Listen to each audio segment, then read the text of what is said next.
Okay. So good morning, students.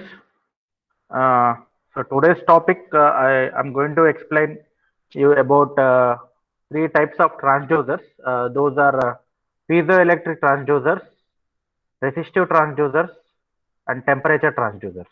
Okay. So we'll discuss these three transducers in today's class. So piezoelectric transducers, if you see, so in order to measure the force and pressure, so we are using these piezoelectric transducers. So if you see the piezoelectric transducer, so this is a piezoelectric material. This is a so we will generate the electric potential, okay, at surfaces, okay, at surfaces across the surface ends when the material undergo deformation by application of external force. Okay, so that means these piezoelectric transducers are active transducers. Okay, they don't need an external power supply. Okay, so when you apply an external force, okay, so to the at the surface end, okay, uh, so it will generate a electric potential. Okay, so that effect we call as a piezoelectric effect. Okay, so that effect, so when you are applying a force across the surface, two surface ends, so electric potential will be generated. That effect we call as the piezoelectric effect. So in the piezoelectric transducer, there is a symmetric crystalline will be there. Symmetric crystalline material will be there, such as quartz.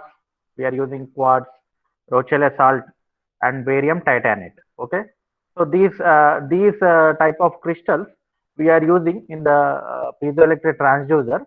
So this will produce an EMF. Okay, this will produce an EMF when they are placed under stress.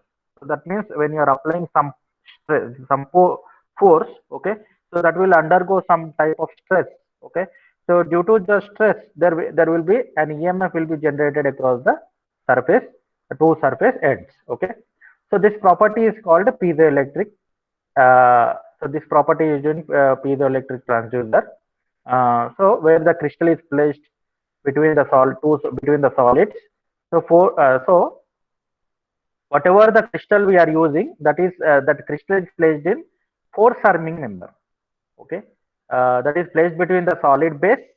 Okay, whatever the crystal we are using, that is placed between the solid base and between solid base and four summing member. Okay, so if you see this diagram, so this is our crystal.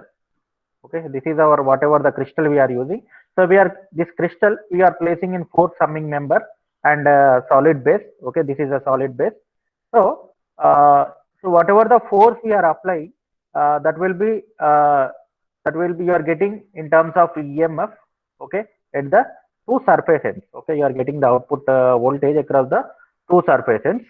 So that means uh, some part of voltage will be available in terms of capacitance. That means that will be available in a form of a parallel plate capacitance, and some other form of whatever the force is there, that will be converted into in terms of springs. Okay, inductance.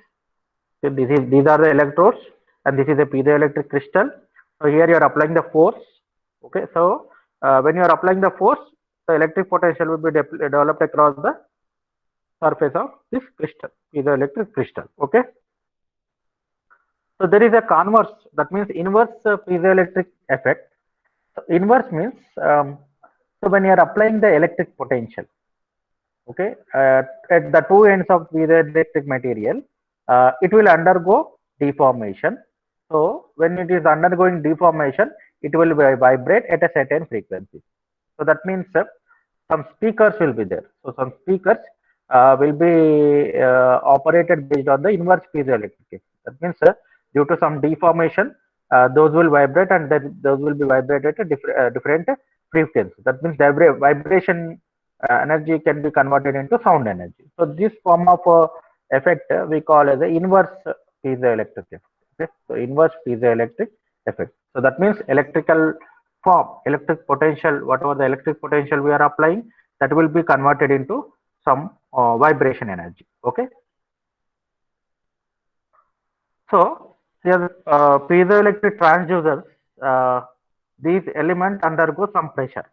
Okay, so when you are applying a force, okay, it will undergo some pressure.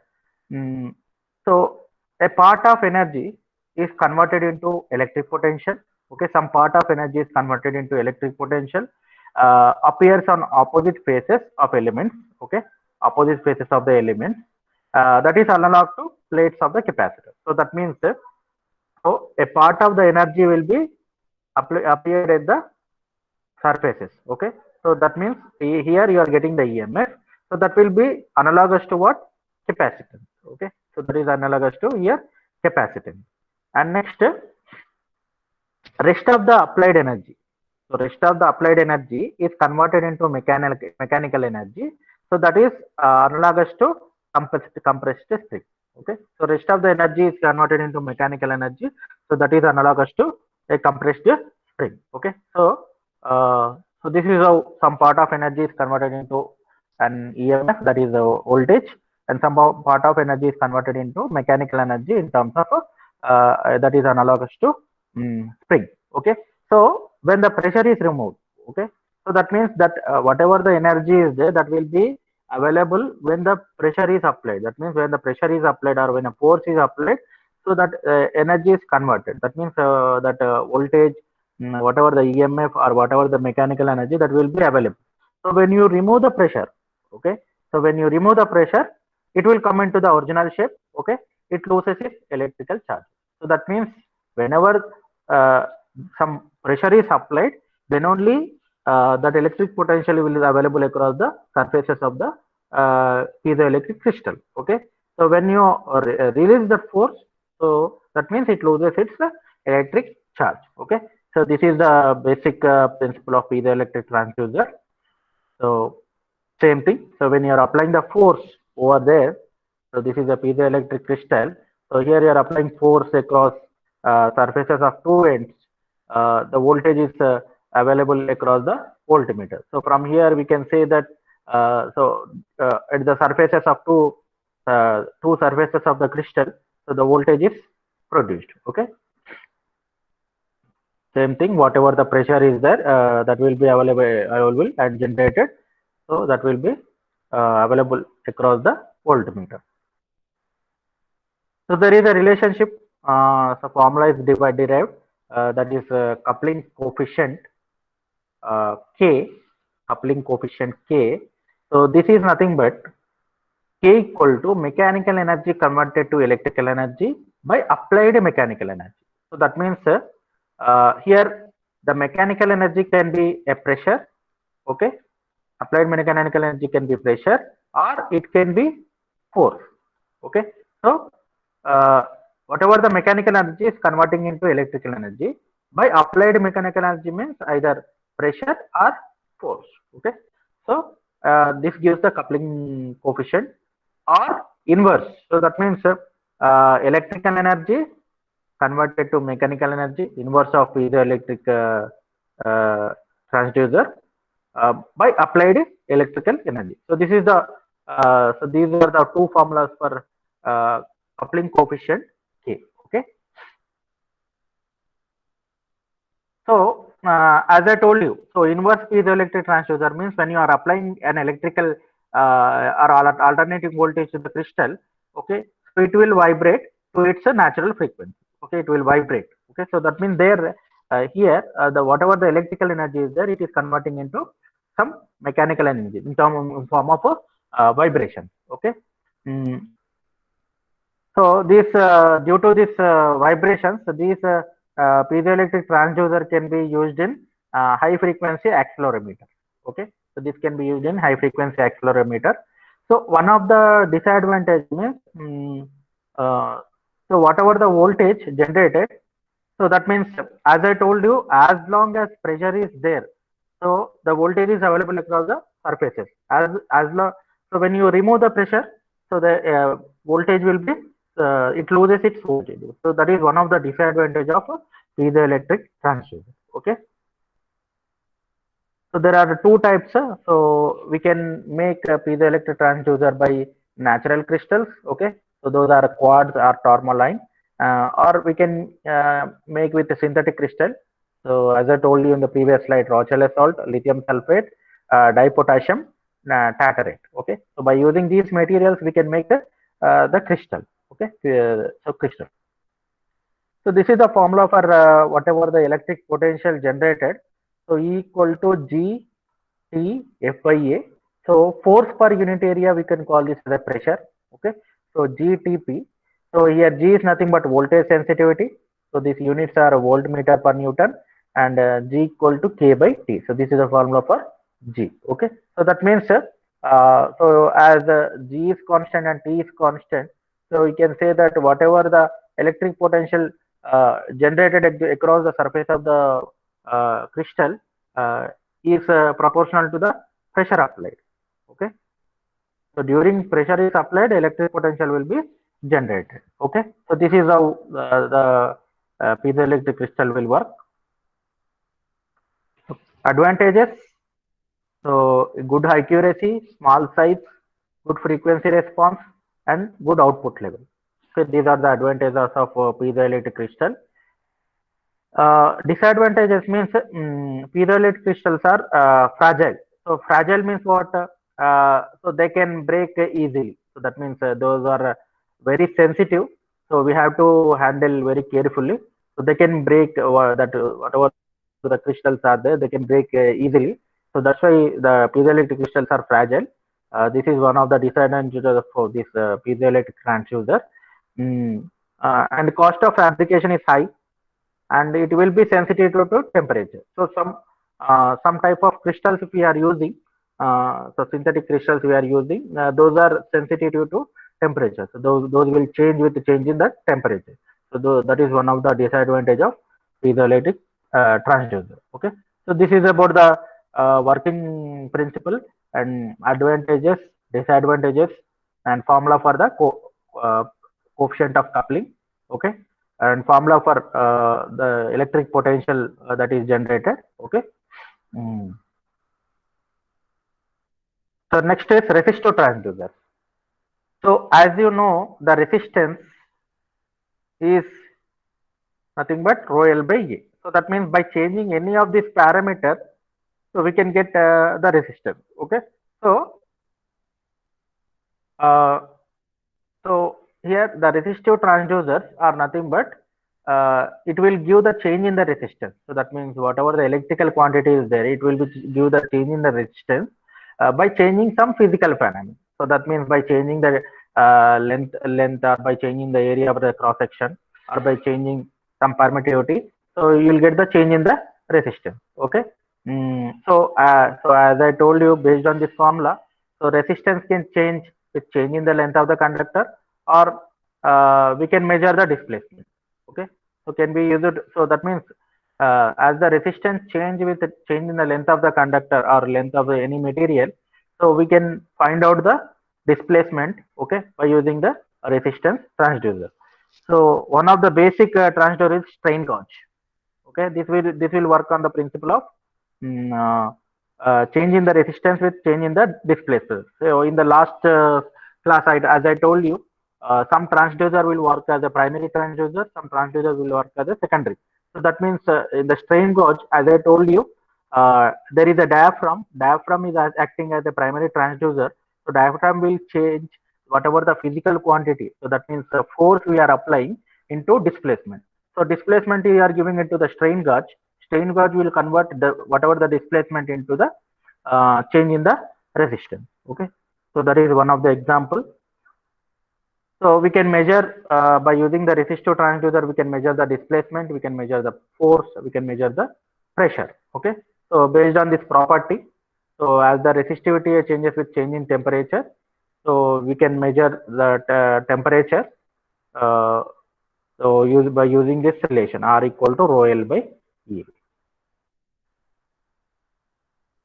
So this is one of the resistive transducer. So resistive potentiometer, or we can call it as a pot. Okay, so that means it consists of a sliding contact. Okay, called wiper. Okay, there will be a sliding contact.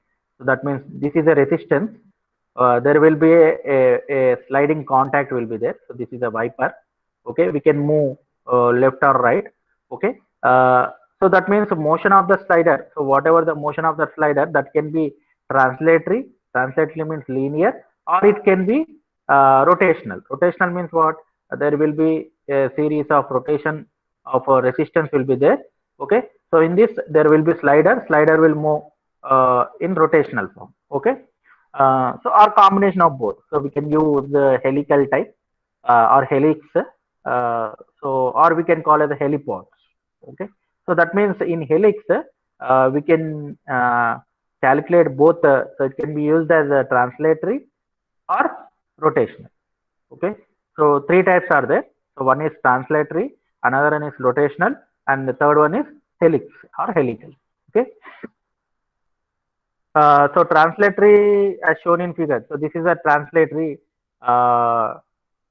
form. Okay, translatory potentiometer. Mm. Circulatory means this one. Sorry.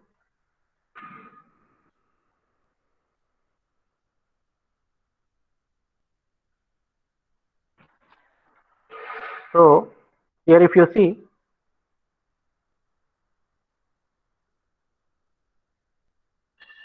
so rotational resistive devices are circular. Okay, and used to measure the angular displacement. So whatever the angular displacements are there, they are used to measure the. So see here, this is the rotational, and coming to the helical. So helical means these are the multi-turn rotational devices. As I told you, by using the helical resistive transducers, we can measure both translatory as well as rotational motions. Okay, two in one. So we can use by using helical method, helical resistive potentiometer. We can calculate the translatory displacement or rotational displacement. Okay, so these are the passive transducers. So that means we need to give an external power source. Okay, so previously we have seen the piezoelectric transducers; those are active transducers. So the no need to give the external power source. So that means by itself it will generate the source. Okay, so here these potentiometers are passive transducers. We need to give an external power supply. Okay, we need to give external power supply for the operation. Okay, so these are the diagrams: translatory type, rotational type, and helipods. Helipods means helical. Okay, so this is the diagram for the helipods. Okay, so as you have seen this type of potentiometers we have seen in the regulator power supply, no, RPS. Okay, so RPS we can measure, we can see, or in CROs also we can see, we can see this type of potentiometer. Okay, so next one is temperature transducer. So in the temperature transducers, we have three types. So one is resistance temperature detector, thermocouples, and thermistors. Okay, so we'll see each and every individually. So resistance temperature detector. So these detectors are wire resistances. Okay, so these are mainly made up of platinum, nickel resistance. Okay, whose resistance will vary with the temperature. Okay, as you know, the resistance of wire will vary with the temperature. No, so as temperature changes, resistance of a wire changes. Okay, so so this is based on the change in the resistance by changing the temperature. Okay, mm. so so this is the relationship between the resistance and temperature and resistance. Resistance equal to R naught into 1 plus alpha delta T. So R is the resistance of a conductor in 0 degree Celsius. R naught is nothing but we'll take one reference temperature. So that is usually 200 degrees Celsius, sorry, 20 degrees Celsius. So this is not 200, 20 degrees Celsius. Okay. Alpha is temperature coefficient of resistance, and delta T is nothing but difference between the operating and reference temperature. Okay. So this is the relationship this is the relationship between the resistance and temperature. Okay. Next one is thermistor. So thermistor is based on negative temperature coefficient. So that means these thermistors will be made with metallic oxide like manganese, nickel, cobalt, okay, copper or uranium. Okay, these are based on negative temperature. So that means resistance of a wire, resistance of thermistor will decrease with increase in temperature. Okay, so based on this principle, we call as a negative temperature coefficient. Okay, so that means the resistance decreases as the temperature rises. Okay, so some example, this which is having 1 to 1 mega ohms, washer which is having 1 to 50 kilo ohm, rod, okay, which is having high resistance. Okay, so these are some types of thermistors we are using. So this graph gives the relation between the temperature and resistance. Okay, as the temperature increases, resistance of a wire decreases. Okay, so this is the diagram for resistance. As the resistance decreases, temperature rises. Advantages: it is small size, low cost, fast response over narrow temperature range. So good sensitivity. So that means it is having good sensitivity. For this, cold junction is not required. Okay, so that means depends on the temperature, the resistance will change. Mm, uh, so contact leads are also not a problem. Okay, contact lead resistance problems are also not encountered by using uh, this thermistor. Okay, limitation: non-linearity.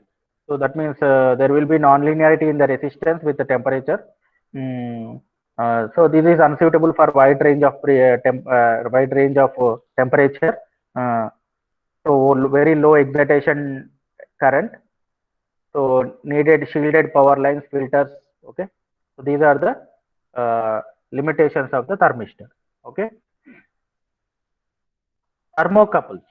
So thermocouples, in the last class I told you, it is based on the Seebeck effect. Seebeck effect means when you are placing two metals, okay, two metals at a junction, okay, due to difference in the temperature, so there will be at the other end, other open ends, there will be it will develop some voltage. Okay, so if you see this one thermocouples, it consists of two wires of different metals, okay, joined together at one end.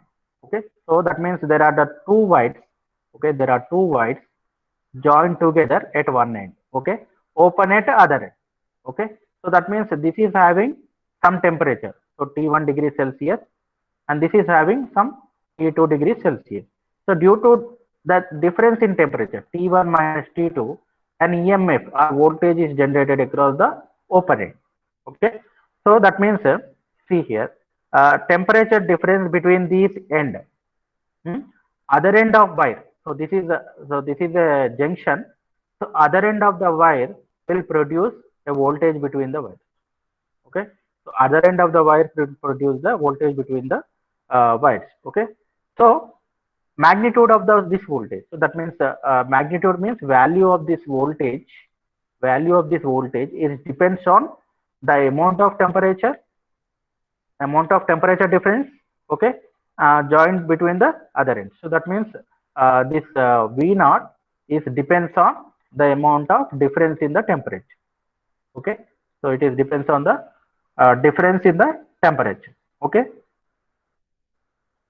so this is the diagram. So this is the sensing element. Okay, so this is the sensing element. This is metal 1 and metal 2. You are placing at the junction of the sensing element, this one. So that means thermocouples means here we need to calculate the temperature. Okay, so the temperature we are converting into an electrical form. Okay, so so that will be available in other end. So that is proportional to difference in temperature.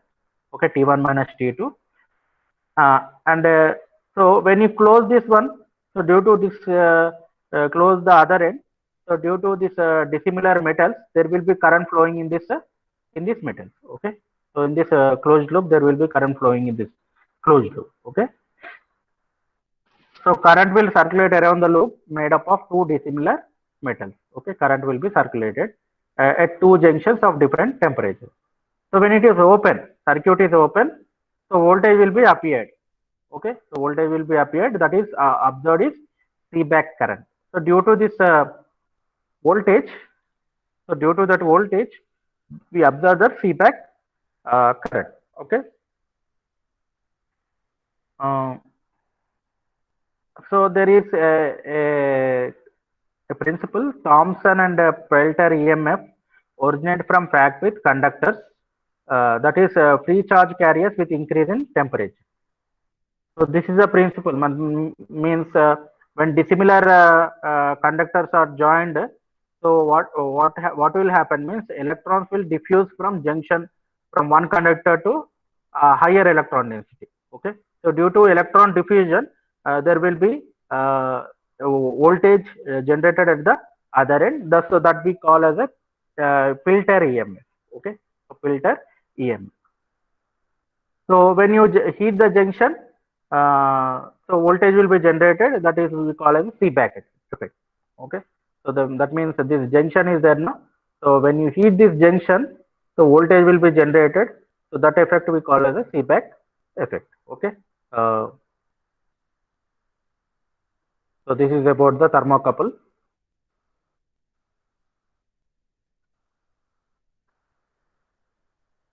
So here thermocouple have different types. Here you have type E, type S, and type T are there. Type E is nothing but those are made up of chrome alloys with positive electrode and constant alloy as a negative electrode. Okay, so this is type E thermocouple, and type S is nothing but it will produce least output voltage over greater temperature. So when you increase more temperature, it will give least output voltage. And type T uses copper as a positive electrode and constant as a negative electrode. Okay, these are some types of transducers. Okay, so this is the relation. Suppose this is a sensing element. You are taking copper and constant and different metals. Okay, so it will generate a voltage Vs minus Vr.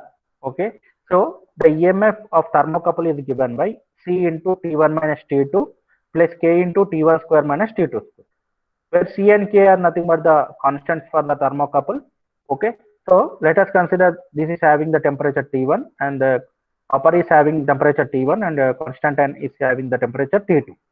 Okay, so T1 is nothing but temperature of hot junction and T2 is nothing but reference, so that is nothing but temperature of cold junction. Okay, so this is the relation of EMF generated for the thermocouple. Okay, so you need to remember this relation for the thermocouple. Okay, so advantages, rugged construction. So it can measure the range from minus 270 degrees Celsius to plus 270 degrees Celsius. Using extension leads and compensating cables, long distance transmission for temperature measurement is possible. Okay, we can measure long distance temperature.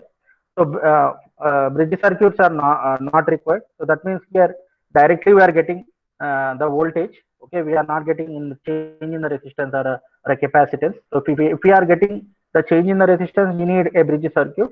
So directly whatever the change in the temperature is there, that change in the temperature you are getting as a proportion of voltage. So that means voltage is proportional to the change in the two dissimilar metals. Okay, so comparatively cheaper and low cost. So calibrations can be easily checked and performed. Okay, so it will give good reproducibility, speed response. Okay, measurement is accurate. These are some advantages of this thermocouple.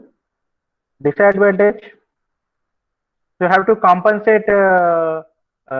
So due to accurate, we can compensate with a cold junction.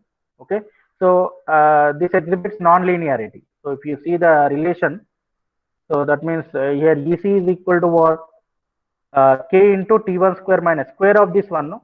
So due to the square of this, it exhibits some non-linearity. Okay, EMF surface versus temperature, it exhibits some non-linearity. Okay, so they to avoid stray electrical signal pickups, proper separation is needed. Okay, So stray voltage pickups are possible in the thermocouple. Okay, so these are some disadvantages of thermocouple. Okay, so this is about today's class. So today's class we discussed about the three topics. So one is a piezoelectric transducer. Okay, piezoelectric transducer is based on the force we are applied. So whenever you are applying the force, that will be converted into the electric potential. And a resistance transducer. So resistance transducer, as R is directly proportional to length and area inversely proportional to area of cross section. So we can find out the displacement by using this resistive transducer. So one of the important resistive transducer is potentiometer. Okay, so we have seen different types of potentiometer: translatory, rotator, and helipod. And temperature transducer, temperature, we have seen uh, resistance thermometer, temperature detector, RTD. Okay, thermistor, based on the negative temperature coefficient. Okay, that as the temperature increases, resistance of a conductor decreases. And thermocouple.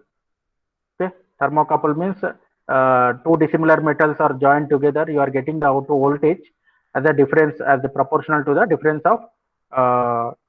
of temperature of two dissimilar metals. Okay. Okay. Thank you.